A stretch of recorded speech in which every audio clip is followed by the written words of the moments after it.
如果以我自己個人嘅經歷，我會覺得係比較辛苦啲咯。如果喺 YouTube 度見到嘅話，揾翻我啦，我想同你傾下偈。英國夏天實在係太過開心啦，風和日麗。但係有陣時 heat wave 上嚟咧都好鬼熱噶嘛，食雪糕就係最好嘅消暑涼拌。哈根達斯呢啲咁正嘅雪糕咧，其實3磅幾有找啦。不過其實都好多 brand 嘅，啲 individual 嘅 brand 啊，亦都有好多啦。點知原來香港人都喺英國有個雪糕 brand 啊！我哋今日就去個廠睇下。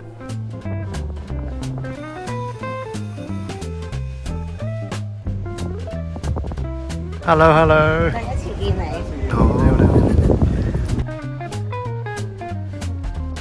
裏邊全部都係做藝術嘅人，整雪糕都係一個藝術啊！咁呢個41號就係我嘅工室。我喺青衣細個開始住，跟住住到20幾歲都係住青衣。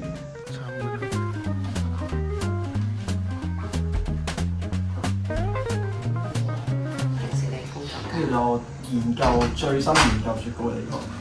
雪糕係生人仔，一定係生人。你仲要係筋要好足咯，因為你可能你 fall out 咗個 range 嘅話，就成個 texture 係唔同咗嘅。我呢一個 container 入邊，我倒咗啲乾嘅 ingredient 啦 ，dry ingredient， 跟住就會再加濕嘅 ingredient， 就係可能係牛奶啦，可能係 double cream 啦，之後混合咗啲材料之後咧，就會開始放喺呢度做一個叫 pasteurization 嘅動作。pasteurization 就係你將啲嘢一路加熱佢啦。加熱到可能喺英國規例嚟講就係 around 72度，呢一個溫度保持15分鐘度，跟住你要將個溫度極速咁樣降翻落嚟。咁因為而家有呢部機啦，所以就會直接將嗰個 pasteurize 咗嗰兜嘢放落喺呢度咁樣。around 70幾度降到去4度之後，你就掉落嗰個雪櫃嗰度，係啦。跟住 age 佢大概8至12個鐘，視乎味道。age 完之後就放落最後呢一部機嗰度，放去大概8至9分鐘。跟住就可以出機，跟住就整咗一個啱啱新鮮嘅雪糕咯。最後動作就都係放翻落呢部機，就係由4度降到去-18度咯。就係成品，跟住你要 scoop 翻落個杯嗰度咯。做雪糕研究係一個巧合嚟嘅，從來都冇諗過做呢一行嘅。以前中學嘅時候係讀文科嘅，文商科啦，係啦，中史、西史、經濟。如果你話香港嘅教育，我自己就唔係好認同嘅，因為我覺得香港教育就係學好多人話齋啦，比較填鴨式啦，即係佢會覺得你可能你讀7個科目，你7個科目都要做到好好，但係可以好肯定就係每個人都有自己天生嘅優勢咯。即係舉個例咁樣啦，你叫條魚同個馬騮鬥快爬上棵樹，咁馬騮一定贏嘅喎，但係魚係喺個水嗰度係王者嚟㗎嘛。咁所以我覺得每個人天生出應該有自己一啲已知或者係未知嘅天分。27歲嘅時候去搞雪糕，先發現自己係中意做研究，中意整地咁樣工作，先發現原來呢個係自己嘅優勢同埋天分。喺你好迷失嘅嗰2年，你係點樣度過咧？即係點樣可以走出？哇，好辛苦，其實真係好辛苦嗰2年，即係不停咁樣揾究竟我想點，究竟我想做啲乜嘢，投身乜嘢行業。最後就我覺得係上天嘅眷顧啦。嗰陣時我雙失又未至於完全冇嘢做嘅，係不停咁樣喺度返啲補習咁樣。幫啲小學生或者可能係初中生去報唔同嘅科目咁樣啦。咁其中一單就我都係你可以話到而家為止都係一個影響我人生嘅一個學生或者一個家庭。佢哋喺應該90年代嗰陣時就移民咗去委內瑞拉，因為嗰陣時經濟比較好啲啦。委內瑞拉係好好運嘅嗰個年代。後尾因為佢個政權交替，就即係極速咁樣即係衰落咗。之後佢哋就選擇回流翻亞洲咁樣，咁翻到嚟佢就想啲仔女學翻英文咁樣啦。我而家諗翻，如果當初冇接到嗰一單嘅話咧，成個人生應該就唔同咗啦。咁佢見我嗰陣時都即係好似未有正職，又見我有比較多時間，佢就同我講話：如果你覺得喺香港唔係好開心嘅，你咪不如試下去南美洲或者去西班牙。咁佢話你咪試下去西班牙度發展，然後學下西班牙文咯咁樣。咁嗰陣時我真係聽佢講，就走去書店度買本嗰啲西班牙文字學書。跟住我買翻嚟嗰陣時，我一開始係覺得好難，唔想學啦。跟住後尾覺得唔好咁 hea 啦，跟住試下去俾心機去學啦。跟住就學下就發覺都明喎又。跟住後尾就上網繼續去揾啲 native speaker 去繼續練啦。咁跟住識咗個西班牙嗰邊嘅朋友咁樣，跟住就叫我過去嗰邊試下讀語言學校咯。讀完書跟住就入喺西班牙揾工揾唔到啦，揾到嗰份工，但係因為簽證問題做唔到，後尾就跟住就揾到份工就係智利，就過咗智利咯。我覺得喺香港嘅時候，首先工作壓力好大啦，第二就係、即係可能你講得唔錯，我覺得香港啲天氣真係好差咯。我好唔中意香港嘅天氣。雖然英國天氣都唔係特別好，但係講潮濕咧，香港真係世界第一嘅。我覺得冇乜邊個地方潮濕得過香港。咁最後輾轉英國嚟咗英國，翻到香港即係留咗年零啦，係咪？咁嗰陣時，我媽就同我傾就話：你如果想教雪糕嘅，你可以試下去教。咁又係話你都仲未30歲，你都係27、8度啫。咁你咪俾自己少少時間，1年半再玩下嘛。如果你揾到有出路，你咪試下行呢條路咯。如果你真係唔得嘅，咁你咪喺香港度即係留翻自己出生地嗰度發展咯，去揾份工又好，打政府工乜都好咁樣。咁但我有啲唔甘心，我覺得其實以我嘅性格，再加埋即係嗰個，可以當係有啲唔服氣咯。即係我覺得都係想出去外面睇下咁樣啦。咁嗰陣時我就想同自己講話，不如試多次啦。因為protest 啦，香港發生咗嗰單政治事件啦，跟住 BNO 就出咗，咁我就諗咗幾日就去英國咯，咁樣咯。跟住我就 LTL 時就執埋行李就去咗啦。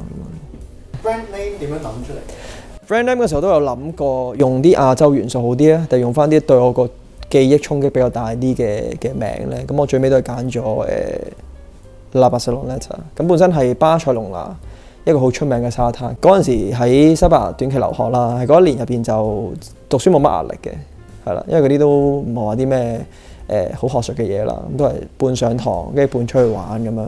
咁我就可能一個禮拜有3日到，就會同啲朋友咁樣周圍玩。咁我就成日都去沙灘嘅，因為佢嗰邊曬太陽啊、游水啊咁樣玩沙灘排球啊嗰啲咁樣，跟住喺個沙灘度飲酒傾下人生咁樣，玩到好深夜咁樣，又有日光日白玩又有咁樣，就即係喺個沙灘度留到好多好美好嘅回憶咯。24歲呢一個階段對我嚟講係一個幾影響人生嘅一個轉折點咯。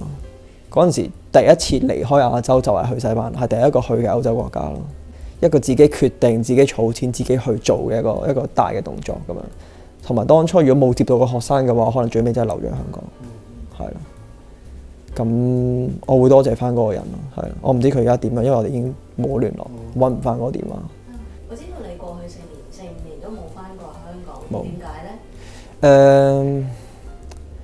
我會覺得想做啲成績先咯，因為翻香港嘅時候即係唔想好似遊手好閒咁樣去面對啲我認識嘅人。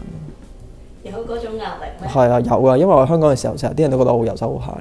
總之就係想自己再好啲，先至再翻去見下啲親戚朋友啊咁樣。有交代㗎。有交代咯，係啊。好。你話你媽咪都有嚟過探你嘛？係啊，上年。滿意你咧，因為佢當初都係一個最主要鼓勵你去外闖嘅一個人。佢見我雪糕嗰陣時都認真做嘅，咁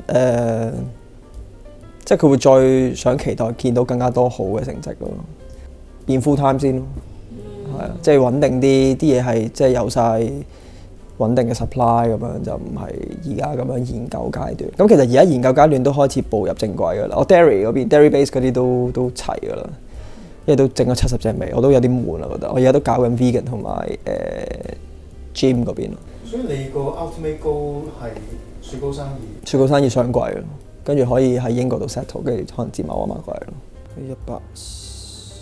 100。咁我上年入咗5隻嘅味道，咁就全部都攞到獎嘅。咁有2金2銀同埋1銅咁樣咯。金係 Tiramisu Maple Walnut， 跟住銀獎咧就係Milk Chocolate and Orange， 跟住仲有 Oreo Cookies and Cream。銅獎嗰呢個冇寫，咁嗰個係綠茶呢個。LTL 到而家，呢段時間裏邊，你覺得喺英國嘅生活點樣？如果以我自己個人嘅經歷，我會覺得係比較辛苦啲咯，因為我兼顧2邊啦，跟住又心理壓力大啦，因為搞得呢啲嘢就希望係成功噶嘛，唔係話想行失敗嗰條路噶嘛，心理壓力都大嘅。咁但係啱先喺 studio 講啦，你做到一啲成績出嚟，啲人係中意你嘅產品，咁呢啲都係令到你繼續行落去嘅動力咯。你都算係好後生啦，然後自己過嚟，啱啱嚟到會唔會覺得好唔適應，或者係有種好孤單嘅感覺？會，成日都會㗎，到而家都會㗎。做創業本身你唔會咁容易揾人傾訴到先啦。即係就算你講一啲困難，咁都唔會得到啲咩解決方法。咁自己默默承受去做好佢，同埋任何生意都好啦，你都係每日喺度解決緊啲問題啫嘛。咁你一定要有呢一種能力咯，同埋個心態上一定係要夠 tough 咯。今年我開朗咗嘅，比起過往幾年都其實比較 sad 啲，又未到抑鬱嘅，但係會成日都唔開心咯。但係今年可能識多啲新朋友，會個人開朗咗，開心啲咁樣。大家喺英國點樣買到你嘅雪糕？呢一刻我淨係可以做到西南部嘅 delivery， 因為我仲未有車。正如啱先所講啦，啱啱我上個禮拜俾咗錢，就即係傾好咗個新包裝。咁嚟緊應該7月尾就會攞到呢個新包裝之後，我就會send 啲 sample 俾韓國超市，咁睇下可唔可以傾到上架咯。呢個係短期今年或者到下年嘅目標咁樣咯。係啦，咁到時如果真係韓超嗰度上到架嘅話，咁起碼即係有個渠道可以喺公眾地方度買到咯。祝你成功！多謝。